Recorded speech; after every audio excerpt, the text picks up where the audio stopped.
what are the applications my team's using every day that if I were to build an agent on top of, it would be a 10x, improvement in my business. And if you think through this lens, I think you're set up for success for the next decade.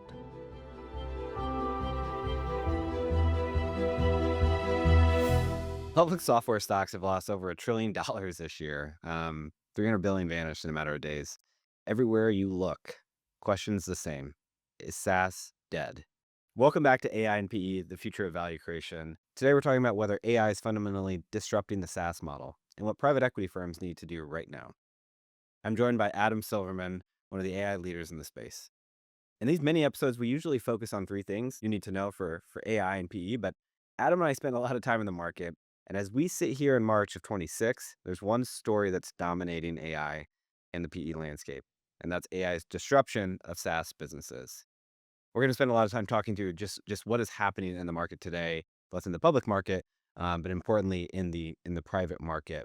So let's start with a little bit of background here. The question like we're getting from clients every day is SaaS dead, and how much is AI going to disintermediate the products that we've been building and investing in over time?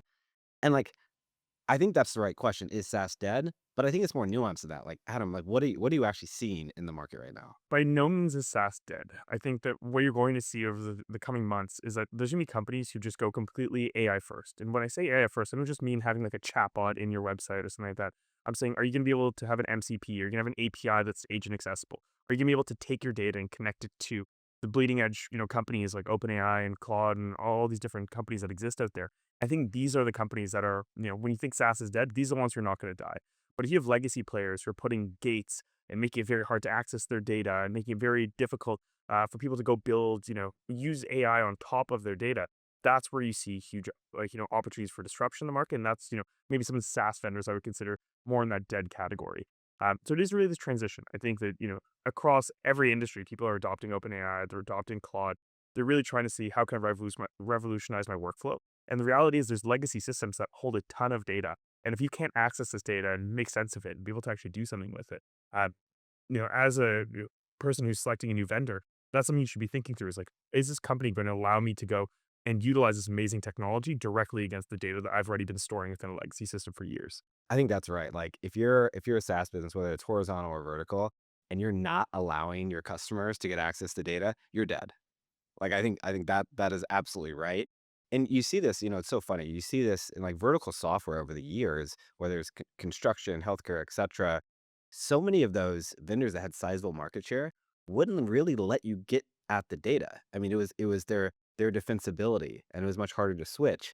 In today's world, if you do that, like you're gonna have a hard time maintaining that customer base, given how quick it is to spin up some of these newer applications. I think one thing I see on Twitter, everybody's like, "Oh, do I need Salesforce anymore? I could just vibe code my CRM." And like the quick answer is like, unless your CRM is absolutely tiny, like please, if you're listening to this, do not do that. But what I do think through is that like there are these new incumbents that are coming into the market. Yeah, I mean, I think it's fascinating some of the upstarts. I think the point of are you going to vibe code your replacement of your ERP or CRM? Sure, you could vibe code something, right? But like building something with a minimal amount of features was never the hard part in software, right? It's all the other stuff. Like you got to sell it, you got to market it, you have to support it. But importantly, it's what you build. Like defining those things and making sure you're building the right thing that actually, to the point you're making, is data accessible, API first, LLM first. Like those are going to be the differentiators, I think, moving forward. For sure. And like I think that it's interesting. I see on one extent, like there's startups in San Francisco who are just vibe coding everything and they're just trying to go at everything like, okay, day zero, I'm gonna have my open claw connected to my own custom CRM and my own ERP. And I'm like, that's great. Like it's very cool that you're able to do this and do this really quickly. But like at what point does like the scale actually come to uh, you know, gets to a certain level where this stuff just breaks completely. So I think as companies are like exploring this technology, you also gotta be realistic in terms of like as great as the user interface looks. Google AI Studio just came out with this way to build like visual interfaces. You look at it and you're like, wow, this is like these are really beautiful websites. Like what I think is a $10,000 website now you can generate for a matter of like dollars, and it's crazy to see. As Mhm. great as it looks behind the scenes, what is actually going on there? And I think some of these players that have been the emergence in certain categories who are saying, hey, day zero we're going AI native, and they've been building the infrastructure behind the scenes to go support these like more enterprise grade workloads. That's where massive opportunity exists, and that's where I think the biggest disruption over the next 6 months is going to be just with SaaS overall is like companies are saying, hey, we are going to allow everybody to go connect to this as much as possible. So I'm really excited to see how buyers and different firms start like influencing their decisions based on these metrics. And I think you'll actually see it baked into contracts too. So when you're going and sign your contracts, like, hey, am I allowed to go query this with an LLM? Am I allowed to go build my own layer on top of it? Because every company has specific needs, and if you have great engineers internally at your company, or pay for consultants to go build custom solutions for you, you want to make sure you have access to that data. Yeah, that's right. Yeah, that's absolutely right. It's one of those things I think today where there are a lot of questions around defensibility of these businesses and what is your moat today versus your moat in 2 years or 3 years. And those are all reasonable questions. I think the reality is that fundamentally, like revenue predictability is changing. Like it is easier, it's going to be easier over time to switch vendors, especially as you're describing, these AI native vendors allow you access, allow switchability. I think it's much more prevalent. But the other piece is just how you price these things moving forward. The idea of seat-based pricing is like it feels like it's gone at this point. That's one of those things like is SaaS dead? Well, seat-based pricing is dead, and if it's not dead today, it'll be dead, in some time from now. And so I'm curious, like how do you think about there's product features that ultimately are much easier to produce today, but then the economics of these pricing models, and especially in the age of token use, and kind of all of the foundational model support in these products, like what are you seeing that's interesting right now from a pricing perspective? Well, I think if you look at like, I'm gonna be a bit contrarian here. I don't think necessarily like seat-based pricing is dead. I think like if you want access to software, at the end of the day, like software costs money and has fundamental costs, and there's hard costs associated with it.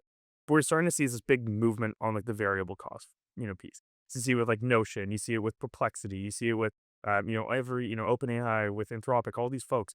They have this usage-based pricing. So I think you're gonna have this like very like I think a lot of people who are probably listening to this have access to Claude, maybe pay for the $20 a month plan.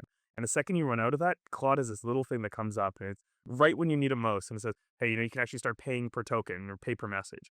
And I think there's going to be more and more of this where like I'm using AI to the nth degree possible. Every day I'm really like pushing myself on how much I can use it. I think as people go and adopt it more, you're like, wow, I can't imagine actually working without it. And so I think you're going to have this ability to charge way more for usage, but you will see these power users emerge. You will see people who are, maybe if you had a SaaS product and people were logging in 10, 20 times a month, I think you might have people who are logging in 10, 20 times per hour and like really going and pushing as much as possible.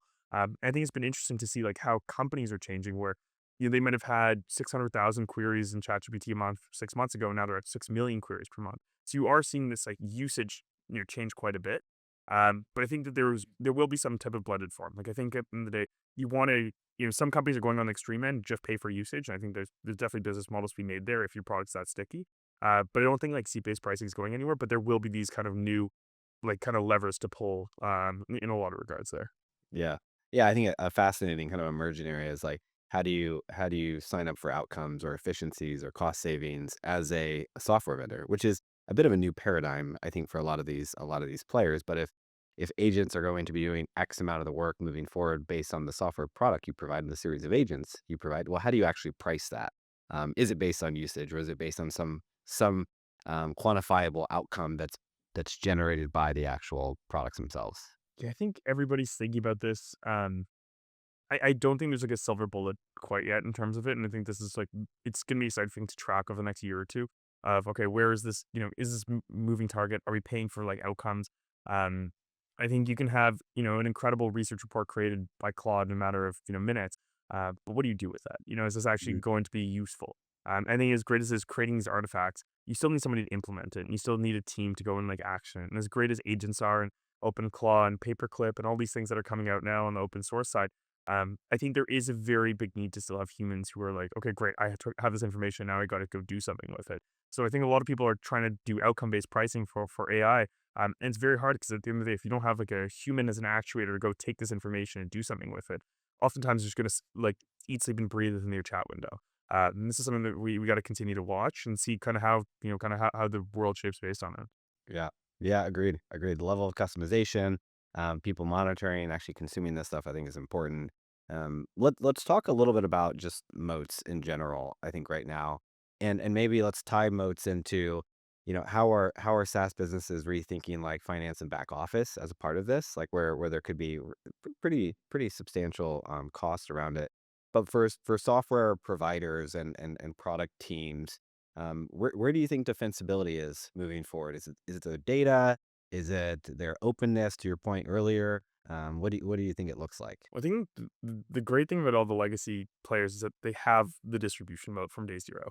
So it's when people say SaaS is dead, it's like, no, so to be blunt, Salesforce is not going anywhere. I think what we need to realize though is that the defensibility long term will be, is this something that, can I go replace this with a, lower cost solution that now allows me access to my data freely? And this is where I think long term, if you have developers on your team or you have people on your team who are really trying to push on the AI side, this is where I think a long term moat could come saying, hey, I can go build, I'm not locked into, um, just their ecosystem and I'm not just locked into, these types of agents that they've prescribed and said I can use. I can really go develop whatever I want on top of it. And I think this is going to be very interesting to see how it plays out. I think the moats are kind of like eroding in a lot of regards where, if you have good scale and you have good distribution and good product and have made it really easy for developers to go build on top of it, there's gonna be more and more competition than ever. I think like the cost of building software is coming down. There's no beating around the bush there. So we'll see how this all plays out. Um, I think the moat also comes like in regulated industries. So anything legal, healthcare, finance, like these are things that you just can't vibe code quite yet. And so I think long term, some of these players that have been, working with, have all the compliance certificates, have the ability to go scale and kind of ingest this type of data. That is actually one area that's very, very interesting. And anyone listening is like, if there's gonna be an opportunity for expansion, it's like, okay, can we go build something that is, an incumbent in a very regulated market? And I think that's actually like a huge opportunity right now because you're not gonna have some 20-year-old kid go build something on Lovable or in Replit or Claude Code to go and compete against it. And I think this is one thing to people should be thinking through as they're going looking kinda at their vendor stack right now is like, is there anything here that, actually could pose a risk to my company? Is there anything here that, if we were to go vibe code or build something custom from the ground up or going with an incumbent that could put our company at risk? So that's the kind of way I've been thinking through it. Look, we've talked about the risks here to SaaS businesses and kind of some of the upstarts and where the opportunity is. But let's talk about upside more broadly for these businesses. Like a lot of SaaS businesses today, tech businesses, are scaling without nearly the same amount of headcount that they had historically. Where do you find, like, whether it's in finance, back office, some of the biggest opportunities are for these businesses to scale without the same cost burden that they had historically? My biggest recommendation is that if your team is not using AI every day, I saw this amazing tweet, and I hope I can find it. But this founder talked about how he just turned off Claude, and basically anybody who didn't message him within that period got fired. And obviously, this is a very like, very rash way to do it. But I think there's like, if your team is like not dependent on these tools right now, not using it every day as part of their workflows, that I think is like one of the biggest red flags to me. Um, I think that everybody I know is just so ingrained trying to ask as many prompts, trying to get as, upskilled as possible, on this technology. And I think that the biggest risk is that you have employees who are just saying, we can just go as is, the world hasn't really changed. Because fundamentally, like the world has changed. The way people are using their computers every day has changed. And this is, I think, one of the biggest things that companies need to start thinking through is, do we have the education plan, the transformation plan in place so that my employees are empowered as much as possible to use AI and they're not scared of it? They're not look at it as like, oh, if I tell my boss that I'm using AI, I'm going to lose my job. You need to have a company that's very, very receptive to this type of feedback. Yeah, completely agree. I mean, yeah, it's an interesting tactic to say, hey, if you haven't messaged me with Claude turned off, then you no longer have a job. But look, I mean, if you need people to start using this stuff, that's one way to do it. And I think that the more you have it embedded into your workflow, the more effective you're going to be. And what you can do with now a small team versus what you do with a large team, I mean, it's completely different today if you're all AI native in your workflows. Well, look, let's wrap up with a little bit of rapid fire. Look, you're advising a PE sponsor. Where are you having them focus in one of their SaaS businesses tomorrow? I think the biggest thing is just making sure that their product is, has the ability for AI to go query it, ability for AI to go connect to it, making sure developer docs are very strong. I think if you're a SaaS vendor right now, if I'm querying an LLM to go build a new product, I want to make sure that your docs are readily accessible so I can go and build integrations directly into your platform. And I think this is one of the biggest things. So there's a great example. This is Netlify. They allow you to basically go and publish your website. And almost every LLM will say it's the easiest way to go and host your website. It's because their docs are so machine readable and accessible by the LLM. And I think this is like actually, people talk about basically like LLM SEO. And this is one of the biggest things companies can be doing is just making sure your documents are, in order, making sure you have ways to connect to your data. And this is something that I think is like very low hanging fruit. If you have like a product team right now, you can get them on this today. Like there's nothing stopping you. There's no technical breakthroughs that happen. Just make sure your documents are LLM readable. There's like a robot.txt file in them, and that there's something that ultimately people can go build on top of. Yeah, yeah, that's great. I mean, this world, of LLM based kind of purchasing decision making is so different than it used to be just by going to certain search engines in the past. Well, great. Look, I think in maybe in wrapping, I think one thing we've maybe agreed on is SaaS isn't dead.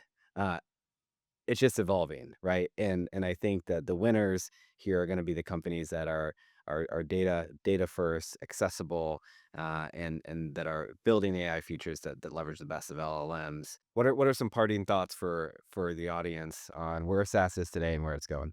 I think the biggest thing is go look through your contracts that you have right now with every vendor you work with and see, are they allowing me to go plug, all the data they've been storing for years or decades into LLMs? And I think this is like a good conversation starter with every vendor that you're working with right now. If you want to set yourself up best for success in the next couple of years, you got to make sure your data warehouse is perfect. You got to make sure your data is in a place that is machine readable and accessible. And you got to make sure your vendors are allowing you to go and do whatever you want with the data that you've been storing there. So that's my biggest recommendation for everybody going into this. If there's any CTOs, like literally think through like what are the applications my team's using every day that if I were to build an agent on top of, it would be a 10x improvement in my business. And if you think through this lens, I think you're set up for success for the next decade.